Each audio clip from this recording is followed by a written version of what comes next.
వస్తున్నారు. మీ కరతాళ ధ్వనులతో స్వాగతం పలకండి.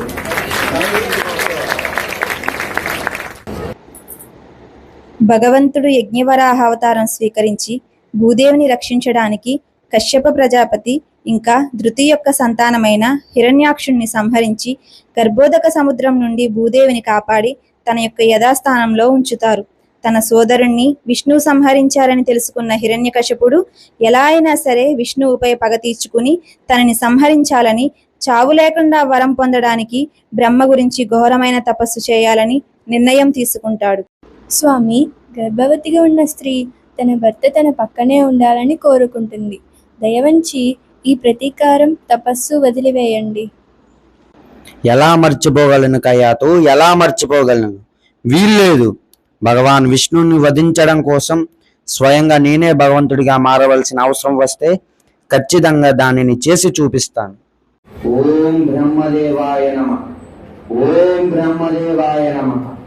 ఓం బ్రహ్మదేవాయ నమః. ఓం బ్రహ్మదేవాయ నమః. కయాతు, ఎవరు స్వామి మీరు? నేనొక తాపస్సిని.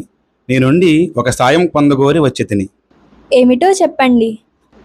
నీ గర్భంలో ఉన్న శిశువుని నాకు దానంగా ఇవ్వాలి. ఛీ, నీవు తాపస్వి కాదు, మాయావివి. ఎవరు నువ్వు? ఎవరు నువ్వు? హా, నేను ఇంద్రుడని. ఛీ, ఒక నిండు గర్భిణి అయిన స్త్రీని నీకు వదినను నన్ను బాధ పెట్టడం నీకు తగునా? నీకు పుట్టబోయే బిడ్డ వలన దేవతలకు ప్రమాదము. నీవు ప్రసవించిన వెంటనే ఈ బిడ్డను చంపి దేవతలకు మంచి చేసేదను. హా.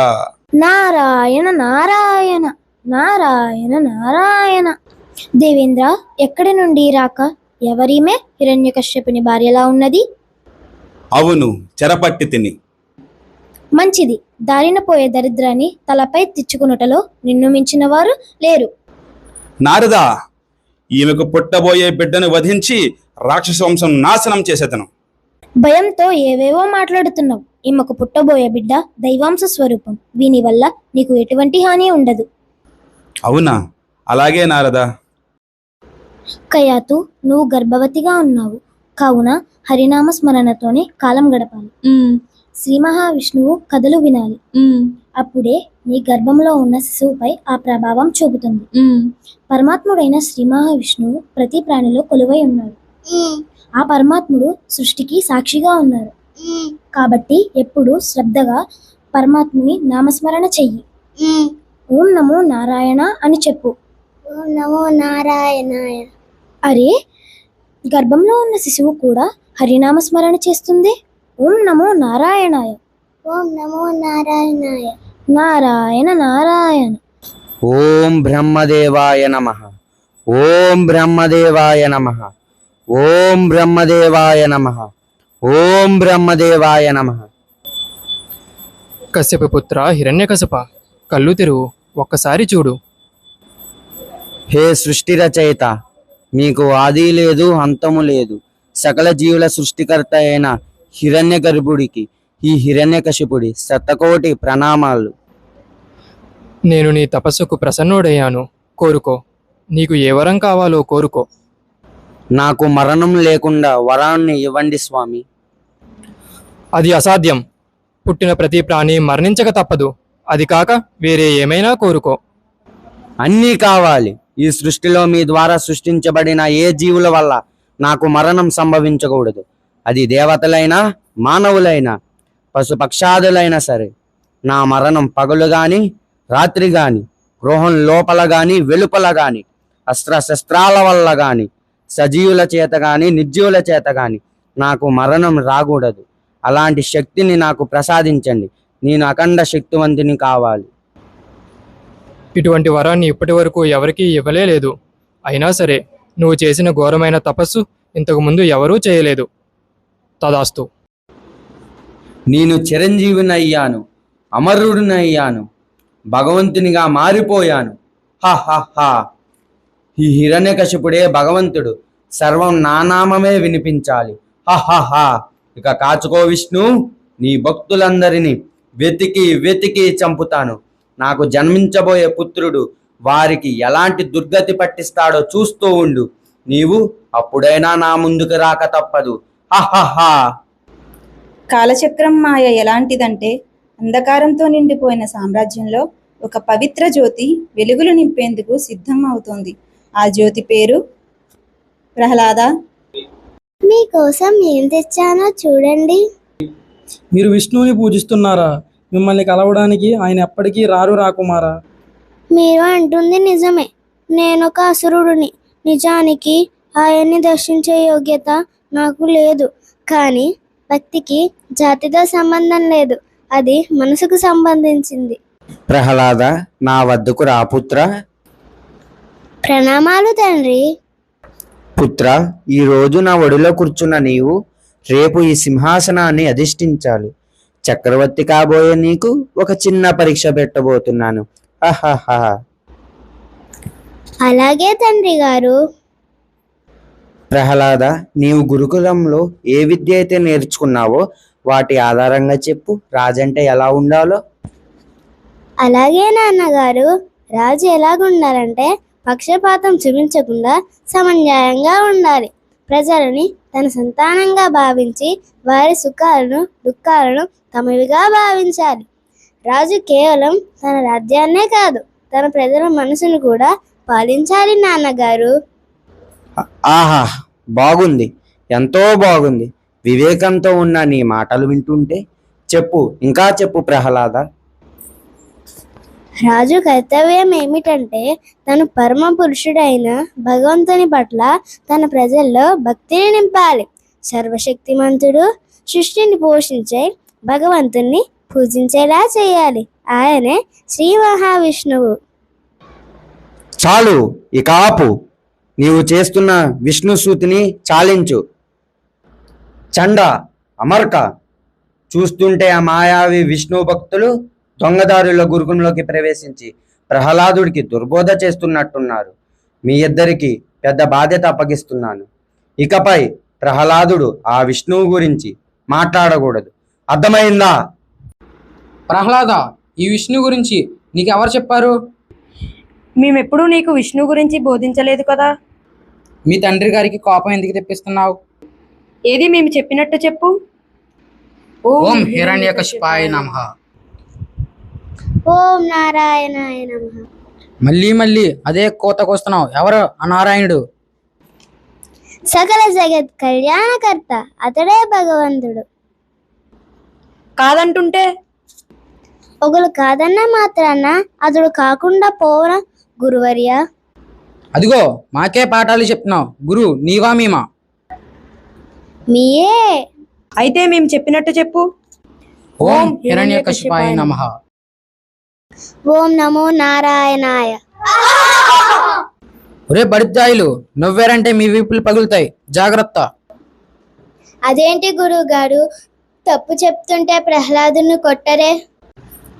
అతడు రాజకుమారుడ్రా. అతన్ని కొడితే అతని తండ్రి మన గురువు గారి చర్మం ఒలిచేస్తారు. ప్రహ్లాద, ఆ పాడు హరినామం వదలవయ్యా, మా ప్రాణాలను కాపాడవయ్యా. గురువు చెప్పాల్సిన మాటలా ఇవి? హరిభక్తి లేనివాడు పశువుల కన్నా హీనం కదా. కనుక మీరు కూడా ఆ హరిని స్మరించి తరించండి. ఇంకా నీకు చెప్పేదేముంది?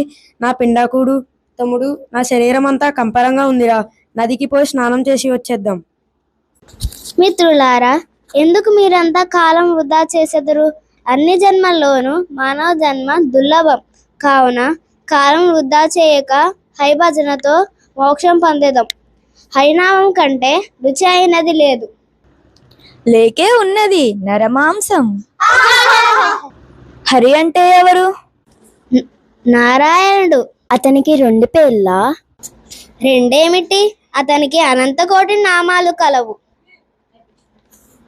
అతనిది ఏ ఊరు? అతను ఎక్కడుంటారు? అతను సర్వాంధ్రయామి, అతడు లేని చోటు లేదు. మరి అతను చూసేది ఎట్లా? భక్తితో ధ్యానించుటే. అది అట్లా? నేను చెప్పినట్టు చెప్పండి. ఓం నమో నారాయణాయ. ఓం నమో నారాయణాయ. ఓం నమో నారాయణాయ. నారాయణ మంత్రం శ్రీమన్నారాయణ భజనం నారాయణ మంత్రం శ్రీమన్నారాయణ భజనం భవబంధాలు పారద్రోలి పరమున సంగే సాధనం నారాయణ మంత్రం శ్రీమన్నారాయణ భజనం నారాయణ మంత్రం శ్రీమన్నారాయణ భజనం గాలిని బంధించి హసించి కాసిల పని లేదు గాలిని బంధించి హసించి కాసిల పని లేదు జీవుల హింసించే క్రతువుల చేయక పని లేదు జీవుల హింసించే క్రతువుల చేయక పని లేదు మాధవ మధుసూదన అని మనసున తలచిన చాలుగా మాధవ మధుసూదన అని మనసున తలచిన చాలుగా నారాయణ మంత్రం శ్రీమన్నారాయణ భజనం నారాయణ మంత్రం శ్రీమన్నారాయణ భజనం తల్లియు తండ్రియు నారాయణుడే గురువు చదువు నారాయణుడే యోగము యాగము నారాయణుడే ముక్తియు దాతయు నారాయణుడే భవబంధాలు పారద్రోలి పరమున సంగే సాధనం నారాయణ మంత్రం శ్రీమన్నారాయణ భజనం నారాయణ మంత్రం శ్రీమన్నారాయణ భజనం నాద హరే శ్రీనాథ హరే నాద హరే జగన్నాథ హరే నాద హరే శ్రీనాథ హరే నాద హరే జగన్నాథ హరే నాద హరే శ్రీనాథ హరే నాద హరే జగన్నాథ హరే నాద హరే శ్రీనాథ హరే నాద హరే జగన్నాథ హరే నాద హరే శ్రీనాథ హరే నాద హరే జగన్నాథ హరే. ఆపండి ఆపండి ప్రహ్లాద, నువ్వు చాలా మొండివాడివి. నీకు విద్య బోధించడం మా వల్ల కాదు. నిన్ను ఇప్పుడే మీ తండ్రి గారి దగ్గరికి తీసుకువెళ్తాం. ప్రహ్లాద, ఇంతకు ముందులా మాట్లాడి నాకు కోపం తెప్పించకు. నీ గురువుల వద్ద నువ్వు ఏం నేర్చుకున్నావో అది మాత్రమే చెప్పు. మన పరమశత్రువు విష్ణు అనే విషయాన్ని మా గురువులు నాకు పదే పదే నేర్పించారు తండ్రి గారు. బాగా చెప్పావు ప్రహ్లాద, చాలా బాగా చెప్పావు. అంటే నీ తల నుండి విష్ణు పైత్యం పోయిందన్నమాట. ఇప్పుడు నువ్వు సరైన విద్య నేర్చుకుంటున్నావు. ఆహాహాహా. నన్ను క్షమించండి తండ్రి గారు. గురువులు ఏం బోధించారని మీరు అడిగారు, నేను అదే చెప్పాను. కానీ నేను అది స్వీకరించలేదు. నేను ఆ భగవాన్ విష్ణుని ఎప్పటికీ శత్రువుగా చూడలేను. తండ్రి గారు, మీరెవరినైనా శత్రువుగా చూడాలనుకుంటే నీ హృదయంలో ఉన్న కామ క్రోధ లోభ మదమత్సల్యాన్ని శత్రువుగా చూడండి. నోర్ముయ్! దేవతలందరి నాలుకలు నాకు భయపడి తడబడుతుంటే నిన్న కాకన మొన్న పుట్టిన నువ్వు నాకే జ్ఞానబోధ చేస్తావా? కోపం పడకండి తండ్రి గారు. దయచేసి విష్ణుపై శత్రుత్వాన్ని వదులుకోండి. మీరు ఆయన్ని శరణు వేడండి. హే చీ! ఆ ప్రికపంద విష్ణువును శరణు వేడాల? కులద్రోహి! ఆ మాయావి విష్ణువు నీతో ఇవన్నీ చేస్తున్నాడు. ఆ విష్ణువుని నేను గెలవనివ్వను. ఇప్పుడే ప్రహ్లాదుడికి మరణదండన విధిస్తున్నాను. ప్రహ్లాదుడిని శస్త్రాలతో దాడి చేయించిన, విషసర్పాలతో కాటు వేయించిన, ఏనుగులతో త్రొక్కించిన, ఎన్ని ప్రయత్నాలు చేసిన ప్రహ్లాదుడికి ఎటువంటి హాని జరగదు. ఎన్ని ప్రయత్నాలు చేసినా నీకు చావు రావడం లేదు. ఎందుకని? నా శత్రువు అయిన ఆ విష్ణువుని పదే పదే ధ్యానిస్తూ నీ కన్న తండ్రి అయిన నన్నెందుకు బాధ పెడుతున్నావు ప్రహ్లాద? తండ్రి, మా ఇద్దరి మధ్య ఈ తండ్రి కొడుకుల సంబంధం ఈ జన్మలోదే. కానీ ఆ శ్రీ మహావిష్ణు నా పూర్వజన్మల్లోనూ ఈ జన్మల్లోనూ రాబోయే జన్మల్లో కూడా నా తండ్రియే. చాలు, ఆపు ఇంకా. ఆ మాయావి విష్ణు పిరికిపందు గురించి ఇక చెప్పకు. నీవు ఆ విష్ణు భక్తుడివి కదా, అయితే పిలువు. కనీసం నువ్వు పిలిచినప్పుడైనా నా ముందుకి వస్తాడేమో చూద్దాం. ఈరోజే తేలిపోవాలి మా ఇద్దరిలో పిరికి నక్క ఎవరో. సింహం ఎవరు? ఇక్కడ ఎవరైతే లేరో వారినే పిలవాల్సి ఉంటుంది. మీరు పిలవాలి అనుకున్న వారు సర్వాంతర్యామి. ఆయన ఈ సభలో ఉన్న ప్రతి అంశంలోనూ ఉన్నారు. చాలించు నీ అతివాగుడు. అతను నాకెక్కడా కనిపించట్లేదే. అహహహ. ప్రహ్లాద, నీ విష్ణు అంతటా ఉన్నాడు అన్నావు కదూ, అలా అయితే ఈ స్తంభంలో కూడా ఉండాలిగా. అందులోనూ ఉన్నారు. అలాగా, నేను నీ విష్ణువుని సవాలు చేస్తున్నాను. ఈరోజు నిన్ను నా నుండి ఎలా రక్షించగలడో చూస్తాను. తన భక్తుడి కోసం ఆ విష్ణువు ఏం చేస్తాడో నేను చూస్తాను.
హిరణ్యకశ్యప, ఇది నీకు ఎప్పుడు అర్థమవుతుంది?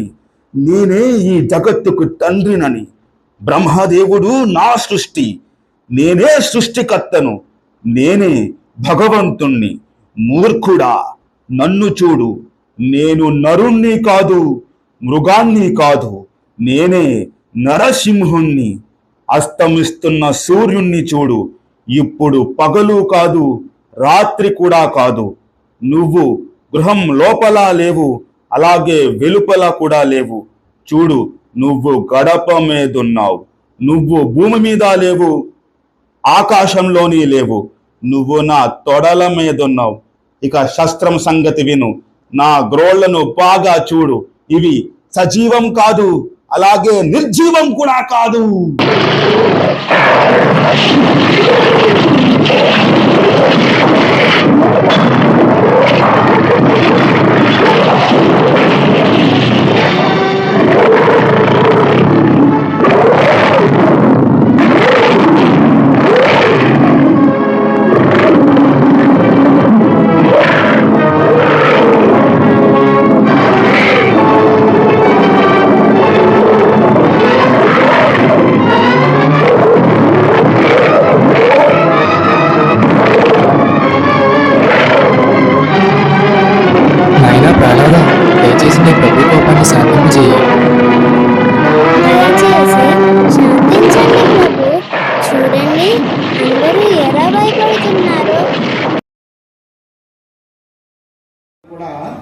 ఈ డైలాగ్స్ అని సొంత డైలాగులు మాట్లాడారు వాళ్ళు. యాక్చువల్గా సైడ్ డైలాగ్ మాట్లాడాలి, కానీ ఎంతో అనుభవంగా సొంత డైలాగ్ మాట్లాడి ఎంతో రసకత్వం చేశారు ఈ నాటకానికి. తప్పట్లు పట్టింది, నన్ను ఎంకరేజ్ చేయండి. ఈ విధంగా ప్రతిసారి కూడా మంచి మంచి నాటకాలు వేసి అద్భుతంగా భగవంతులు ఏం చేసేటట్టుగా నటించాలని అందరూ ప్రార్థించండి. అందరూ కూడా పిల్లల్ని ఆశీర్వదించండి. వీళ్ళ మంచి భక్తులు కావాలి, అదేవిధంగా మంచి భగవంతుడిగా నాటకంలో నటించేటువంటి ఇక్కడికి అన్ని రకాలైనటువంటి తెలుగుదేవుల కార్యాలు అందరూ కూడా ఆశించండి. అదే ఒక్కొక్క సమయంలోనే డెవలప్ అయ్యారంటే చూడండి, ఎంతో భగవంతుని యొక్క కృప, ఆధ్యాత్మిక శక్తి యొక్క శక్తి. కాబట్టి మీరు కూడా మీ యొక్క పిల్లలను కూడా ఇటువంటి ఆధ్యాత్మిక విషయాలను మన్నించడానికి ప్రయత్నించండి. మీ పిల్లలు కూడా ధర్మ మార్గంగా ఆధ్యాత్మ మార్గంగా భక్తి మార్గంగా ప్రోత్సహించండి. మరి పిల్లలను ఆదర్శం తీసుకుని మీ అందరూ కూడా మీ పిల్లలు కూడా జాయిన్ చేయండి.